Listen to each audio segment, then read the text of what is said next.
अस्सलामु अलैकुम वरहमतुल्लाहि वबरकातुहू। बिस्मिल्लाहिर्रहमानिर्रहीम।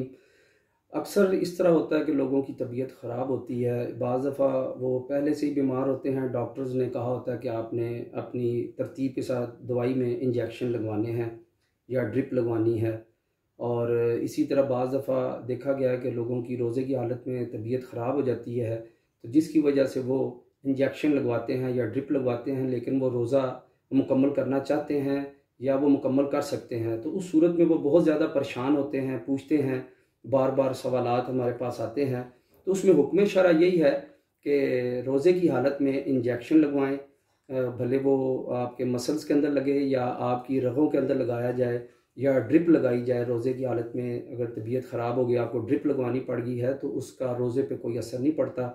आपका रोज़ा वो दुरुस्त है, आप अपने रोज़े को मुकम्मल करें।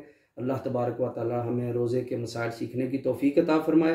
इसके अलावा भी अगर आप कोई मसला आपको दरकार हो तो आप कमेंट सेक्शन के अंदर आप हमसे पूछें। इंशाल्लाह हम कोशिश करेंगे जल्द अज जल्द बर वक्त आप जो सवाल का मुख्तसर जवाब दें। अस्सलाम वालेकुम। क्या आप महफूज और बामकसद सरमायाकारी करना चाहते हैं? 4 में से ज़ायद फ्रेंचाइज पर मुश्तमिल इस्लामिक और जदीद दुनियावी तालीमी नेटवर्क फ्रेंचाइज के लिए आज ही राब्ता करें।